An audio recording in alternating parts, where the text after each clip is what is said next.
नमस्ते। आज हम 10वीं बार छात्र की कक्षा है ततारा वामीरो नाटक प्रस्तुत करने आए हैं। हम पात्रों का परिचय कराएंगे। ये ततारा, वामीरो, वामीरो की माँ और गाँव के लोग। तो आइए देखते हैं ततारा वामीरो की कथा के नाट्य प्रस्तुति। बहुत मददगार और नेक है।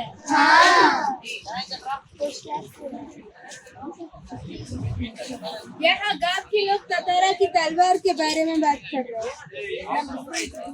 कैसे हो आप? मैं ठीक हूँ, आप कैसे हो? हम लोग भी बहुत अच्छे हैं। हमारे परिवार में त्योहार मना रहे हैं। हम आपको आमंत्रित करना चाहते हैं। आप आइए। हाँ, धन्यवाद। ततारा कितना सुंदर और शक्तिशाली है। हाँ, पर उसके साथ लकड़ी का तलवार क्यों रखता है? तुम्हें पता नहीं? लोग ये मानते हैं कि उस लकड़ी का तलवार में दैवी और अद्भुत शक्तियाँ हैं। और तुमने ये देखा? वो उस लकड़ी को लोगों के सामने प्रयोग नहीं करता है। दृश्य 2। एक शाम ततारा दिन भर के अथक परिश्रम के बाद समुद्र किनारे टहलने निकल पड़ा। सूरज समुद्र से लगे क्षितिज तले डूबने को था। समुद्र से ठंडी बयारें आ रही थी। पक्षियों की सायंकालीन चहचहाहटें शने शने क्षीण होने को थी।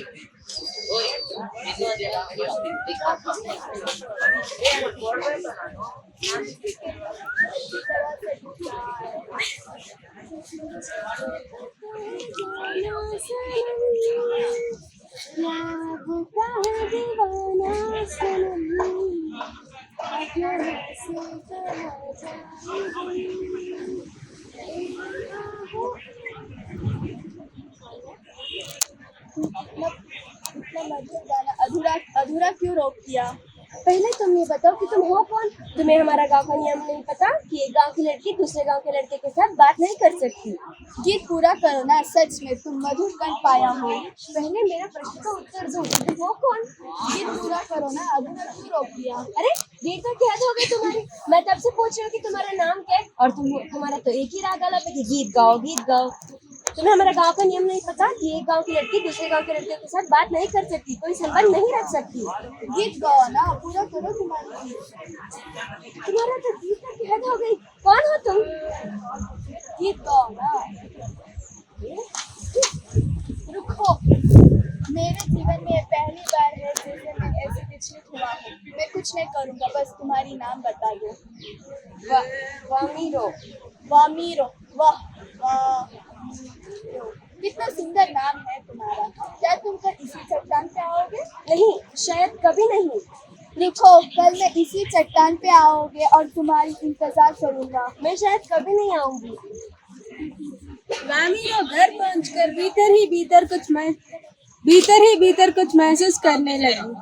मैं ततारा के बारे में बहुत सी कहानियाँ सुनी थी, पर वो तो बिल्कुल वैसा ही है जैसा मैंने सुना था। वामीरो, तुम्हें क्या करे, अपना काम करो ना। मैंने अपना जीवन साथी को कैसे चाहती थी, ततारा तो बिल्कुल वैसा ही है। अरे वामीरो, क्या सोच रही हो तुम? तुम्हें अपना गांव का नियम नहीं पता कि एक गांव की लड़की दूसरे गांव के लड़के के साथ बात नहीं कर सकती, कोई संबंध नहीं रख सकती, ना प्यार कर सकती, ना उसके बारे में सोच सकती है। अच्छा है कि मैं उसे भूल ही जाऊँ। चलो माँ। यहाँ वामीरो की मन उसकी खाम में नहीं थी, वो ततारा के बारे में सोच रही थी। अगले दिन शाम की प्रतीक्षा थी। ततारा के लिए मानो पूरे जीवन की अकेली प्रतीक्षा थी। उसके गंभीर और शांत जीवन में ऐसे पहली बार हुआ था। वह अचंभित था, साथ ही साथ रोमांचित थी। दिन ढलने के काफी पहले वह लपटी को समुद्र चट्टान पर पहुंच गया। वामीरो की प्रतीक्षा में एक एक पल पहाड़ की तरफ भारी था। उसके मन में ये भी चल रहा था कि अगर वामीरो न आई तो, लेकिन उसने कुछ देर के बाद नारियल के पेड़ के पास किसी को छाया को देखा। वो थी वामीरो।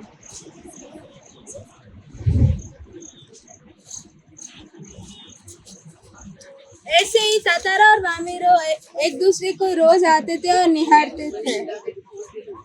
ये पता चला क्या? क्या हुआ? एक गांव की लड़की ने हमारे ततारा के साथ बात कर रही थी। क्या? हाँ, तुझे पता है क्या? गांव की लड़की वामीरो ने दूसरे के लड़कों से बात कर रही थी। अच्छा ये बात है क्या? हाँ, एक नया विषय मिल गई। चलो फैलाएंगे इसको। ऐसे ही विषय पूरी गांव में फैल गई।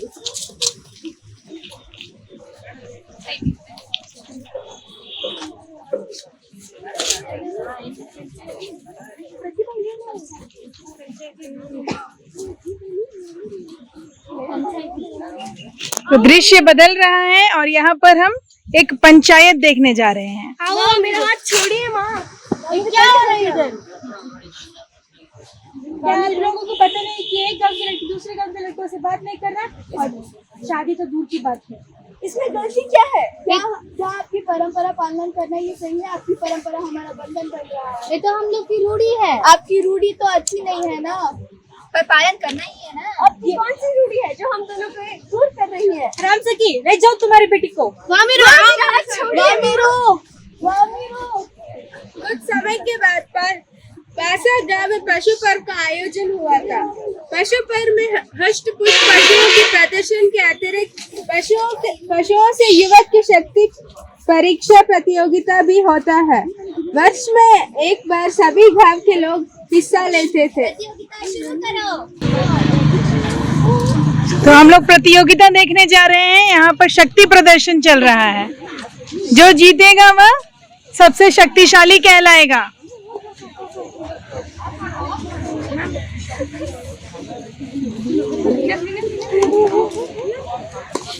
वाह, एक जीत गया।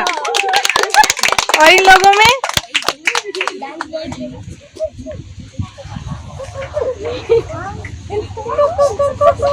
बाद में नृत्य, संगीत और भोजन का भी आयोजन हुआ था।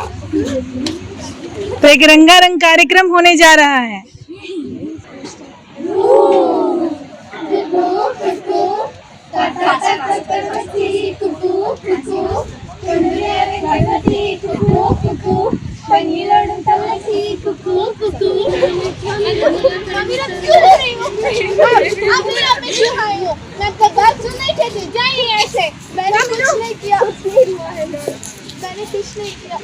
ये तो हम लोग की रूढ़ी है।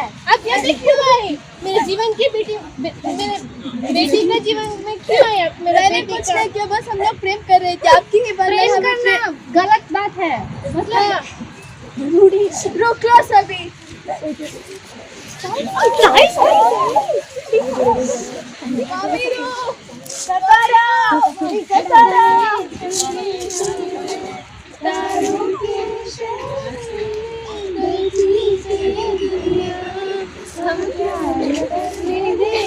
इसके बाद अंडमान और निकोबार के विभाजन हुआ और उस रूढ़ी को छोड़ दिया था।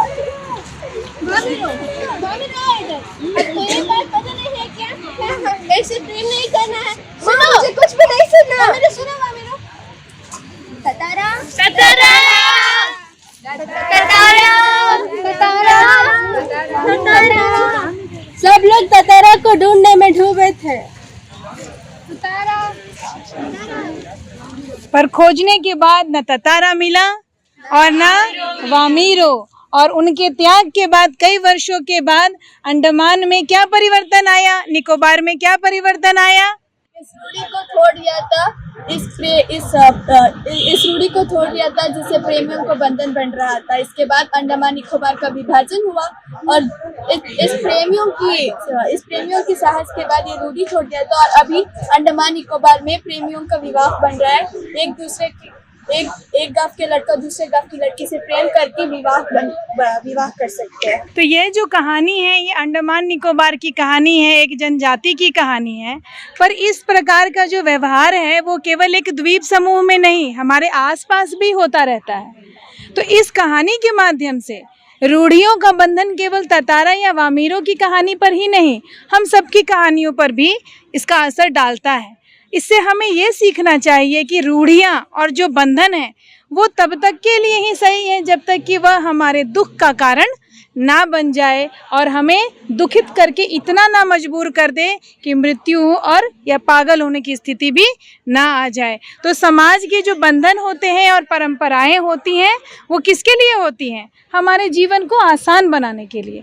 पर इस कहानी के माध्यम से हमने सीख लिया कि रूढ़ियाँ और बंधन समय समय पर सुधार के योग्य होते हैं, हमें उन्हें सुधार लेना चाहिए। तो इस प्रकार से हमारी बालिकाओं ने ततारा वामीरो की कथा प्रस्तुति की है और हमने सीखा है कि बंधनों को समय समय पर बदल देना चाहिए, नहीं तो समाज में इसी प्रकार के दुखित जो दुख वाली घटनाएं होती हैं जिस प्रकार से तातारा और वामीरो के साथ हुई थी। तो धन्यवाद।